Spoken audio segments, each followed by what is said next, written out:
Seja bem-vindo ao BioAgrotech, o podcast que traz informação prática e direta sobre os produtos biológicos na agricultura. Eu sou Isabela Tavares e hoje a gente vai falar sobre um grupo de bactérias que pode ser um tanto como aliada do agro, quanto uma ameaça também nas lavouras. Você já ouviu falar em Pseudomonas? Esse gênero de bactérias é extremamente versátil. Dependendo da espécie e da cepa, algumas podem tanto ajudar no crescimento das plantas e outras são patógenos bem preocupantes. E não para por aí.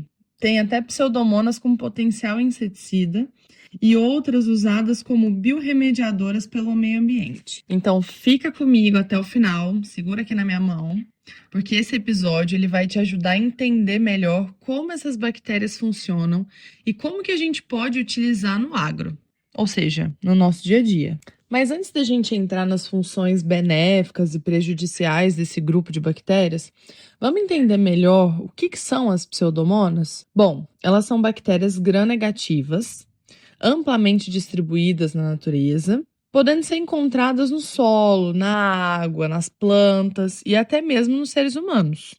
São extremamente adaptáveis e metabolicamente versáteis, o que explica porque algumas são aproveitadas como bioinsumos e outras podem se tornar grandes vilões da agricultura. Mas o ponto-chave aqui é que a cepa utilizada ela faz toda a diferença. Dentro da mesma espécie, só relembrando vocês, existem diferentes cepas ou estirpes que podem desempenhar funções completamente diferentes.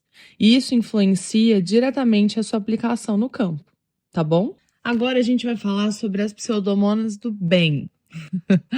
Eu não gosto muito desse termo, principalmente pensando no agro, porque todos os micro-organismos estão ali. A diferença é que alguns estão em alta ou baixa quantidade e podem trazer benefícios ou malefícios para a produção agrícola. E não que ela tenha um papel horrível, mas sim que ela pode estar em desequilíbrio no campo. E isso não é algo bom quando se pensa em ter uma alta produtividade. Mas, enfim, algumas espécies elas são utilizadas como biofertilizantes, promotoras de crescimento e até agentes de biocontrole. Eu vou dar 2 exemplos para vocês. A Pseudomonas fluorescens, dependendo da cepa, essa espécie ela pode atuar de formas bem diferentes. Algumas, por exemplo, auxiliam na solubilização de fósforo, ou seja, facilitando a absorção do nutriente pela planta. Inclusive, a gente já falou disso no episódio passado, né? E no de Azus também. Então, depois dá uma conferida lá. E outras bactérias têm ação antagonista contra patógenos, produzindo alguns metabólitos que inibem o crescimento de fungos e bactérias prejudiciais. Eu não sei se vocês já foram em algum laboratório e já viram, né? Quando a gente coloca em alguma placa de Petri, por exemplo, a gente consegue enxergar quando coloca num cantinho da placa um micro-organismo patógeno e a Pseudomonas fluorescens, por exemplo. E a gente consegue enxergar um halo de inibição, que nada mais é que esses metabólitos que inibem o crescimento de outros fungos ou outras bactérias. Bem legal, né?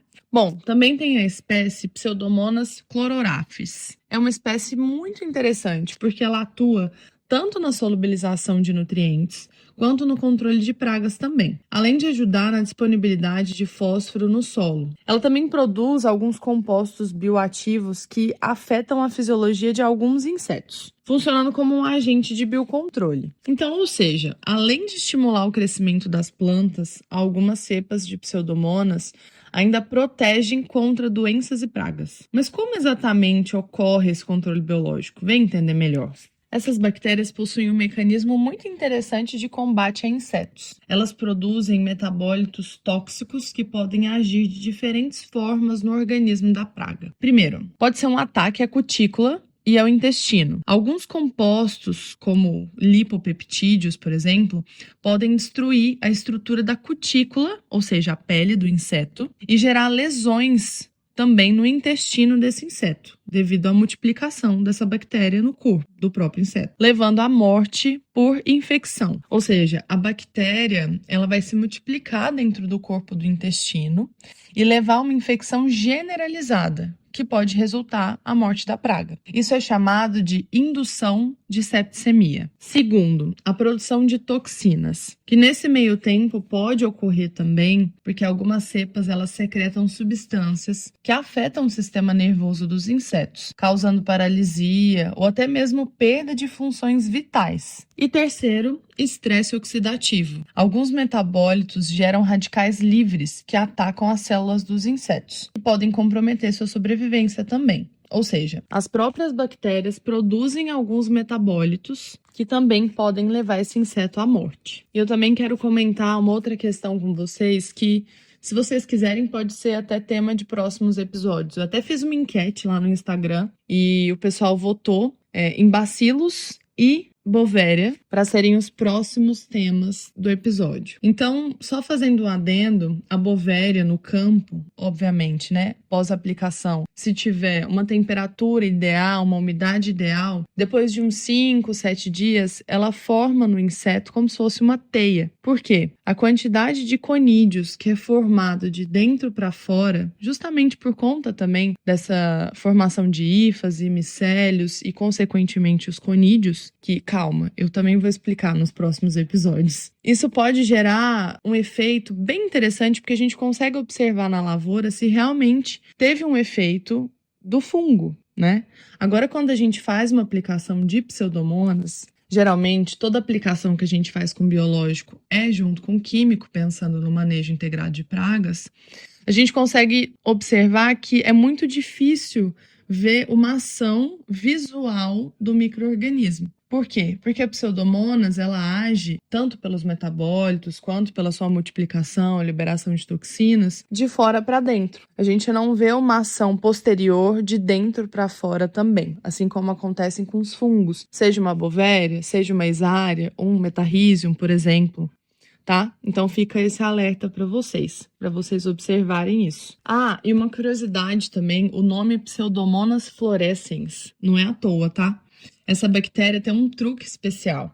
Algumas cepas, elas produzem um pigmento chamado pioverdina, que brilha sob uma luz ultravioleta. Além disso, a pioverdina ela ajuda a bactéria a roubar, entre aspas, né, o ferro que está ali no ambiente, no solo. Um nutriente que é essencial para o seu crescimento. Quando o ferro está em falta, a Pseudomonas fluorescens intensifica a produção desse pigmento para garantir a sua sobrevivência no solo e dominar o território também, que é o que ela gosta. E o mais legal é que essa habilidade ela tem um papel importante na agricultura. Como a Pseudomonas fluorescens pega o ferro para si, ela acaba dificultando a vida de micro-organismos patogênicos, que também precisam desse nutriente. Ou seja, além de brilhar no laboratório, essa bactéria pode ajudar a proteger as plantas de doenças e ainda estimular o crescimento delas. Muito bom, né? Mas nem tudo são flores.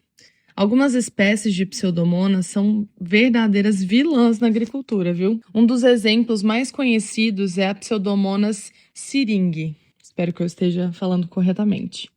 Um patógeno que afeta diversas culturas, causando principalmente lesões necróticas na folha e murchas bem severas. Esse fitopatógeno ele se prolifera principalmente em ambientes úmidos e dificultando o seu controle também, né? Para manejar esse tipo de bactéria, é preciso um controle integrado, incluindo rotação de cultura, uso de cultivares resistentes, aplicação de produtos biológicos compatíveis e principalmente um monitoramento constante para evitar aqueles surtos nas lavouras, sabe? Mas o grande trunfo dessa bactéria é que ela tem um sistema de secreção tipo 3. O que é isso? Ele funciona como uma seringa microscópica, injetando proteínas diretamente nas células da planta e desativando suas defesas. E além disso, essa bactéria pode produzir toxinas que matam as células vegetais e ajudam na infecção. E alguns estudos mostram que algumas cepas virulentas da Pseudomonas syringae podem induzir uma suscetibilidade sistêmica no hospedeiro, tornando assim a planta mais vulnerável a infecções secundárias. E o pior é que ela produz polissacarídeos extracelulares, ou seja, contribui para a formação de biofilmes que protegem essa bactéria de condições adversas e principalmente facilitando a colonização dela. Também são conhecidas como patógeno das lavouras as pseudomonas cichori, acredito que seja assim que fale, com CICHORII, causam manchas em folhas de alface e outras hortaliças também, e a pseudomonas viridiflava, que é associada às doenças também em hortaliças, mas em culturas perenes. Agora eu quero trazer uma curiosidade para vocês. Se vocês pesquisarem no Google pseudomonas, provavelmente os 2, 3 primeiros links que aparecem são da Pseudomonas aeruginosa, que é uma bactéria que tem um grande impacto na saúde e no meio ambiente também. Mas ela é muito conhecida porque é uma bactéria extremamente resistente e uma das principais causas de infecção hospitalares. Você já ouviu falar nela? Particularmente muito perigosa também para pacientes com fibrose cística, por exemplo, onde forma alguns biofilmes resistentes a antibióticos. Ela sabe se defender. E seu potencial patogênico está relacionado à produção de toxinas e à sua capacidade de sobreviver em diversos ambientes. Mas, apesar de ser bem temida na medicina, a Pseudomonas aeruginosa tem algumas cepas com aplicações positivas na degradação de compostos tóxicos no meio ambiente. Ela é utilizada como biodepuradora e ajuda na degradação de alguns resíduos industriais, alguns poluentes, incluindo também alguns hidrocarbonetos que estão presentes no derramamento de petróleo. Bem interessante, né? Apesar de ser bem perigosa para o ser humano, ela pode ter algumas aplicações bem interessantes para a natureza. Bom, e para a gente ir encaminhando para o final, a dica da semana. Bom, e a dica dessa semana é: assim como o Azospirillum e o Bradyrhizobium, as pseudomonas elas não produzem esporos, o que significa que são mais sensíveis a condições ambientais adversas. Inclusive, você já escutou o episódio 2 e 3 sobre Azos e Brady? Não? Então volta lá e escuta para ficar por dentro desse micro-organismo. Desse não, né? Desses micro-organismos que eles são incríveis. Bom, então o que significa isso na prática? Elas não produzirem esporos. Essas bactérias elas podem ser mais vulneráveis à dessecação, à radiação UV, a altas temperaturas. Então é importante considerar o horário e as condições climáticas para aplicar esse produto na lavoura. As aplicações também de alta pressão, nos pulverizadores, de suco ou até mesmo via barra, eles podem comprometer a viabilidade porque essas bactérias elas não possuem essa estrutura de resistência que são os esporos. Então a gente tem que tomar bastante cuidado com a pressão, com esses micro-organismos que não têm essa célula de resistência. Antes de aplicar, é bom também você olhar as recomendações do fabricante, ou seja, a própria bula, para entender sobre compatibilidade de cauda, as condições ideais de armazenamento e até os modos de aplicação para garantir uma eficácia melhor. Então vamos recapitular? Já pega seu caderno ou seu bloco de notas no celular mesmo e vamos lá.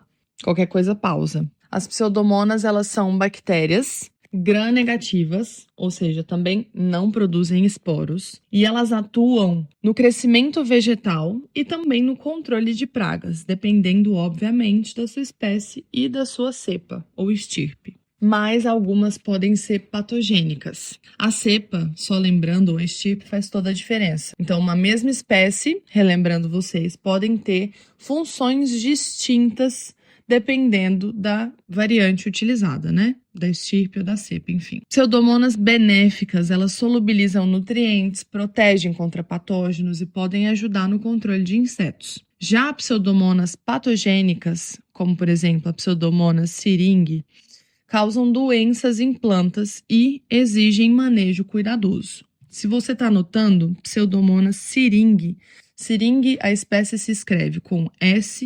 SYRINGAE, beleza? E a Pseudomonas aeruginosa é uma bactéria das mais temidas nos hospitais, mas também tem algumas aplicações ambientais positivas, como auxiliar nos derramamentos de petróleo. Bom, agora que você já sabe que nem toda Pseudomonas é vilã e nem toda Pseudomonas é aliada, o segredo tá na escolha da cepa correta e no manejo adequado. Você já teve alguma experiência com bioinsumo à base de Pseudomonas? Como que foi o resultado na sua lavoura? Me conta aqui nos comentários do Spotify ou até mesmo lá no Instagram, no @bioagrotech.podcast. E é isso, pessoal. Chegamos ao final desse episódio. Compartilha com quem pode se interessar e também segue a gente no Instagram. E aproveita para seguir aqui também. Eu sempre esqueço de falar isso. Lá no Instagram eu posto alguns cortes do podcast e também alguns conteúdos exclusivos para facilitar a nossa vida no campo. Inclusive, eu quero fazer um convite para você conhecer a minha marca de roupas, a Libellum Store. É @Libellum, com 2 L's, Store. Eu já contei no episódio de apresentação, mas eu sou biotecnologista e sou entomologista. Então, eu sou uma grande fã dos insetos. Mesmo que no fundo eu trabalhe para matar alguns deles. Mas de uma forma mais ecológica, tá, gente? Mas enfim, segue lá. São estampas de camisetas, moletom, cropped, até body para criança. E tudo fabricado pela mesma fábrica da Reserva. Muito legal, né? Então já segue lá também a Libellum Store. E para vocês que escutam o podcast, eu vou dar 10% de desconto. Então corre lá, coloca Libellum 10 e já garante a sua peça da Libellum. É isso então, pessoal. Nos vemos no próximo episódio, quarta que vem, às 6 da manhã. Tchau, tchau!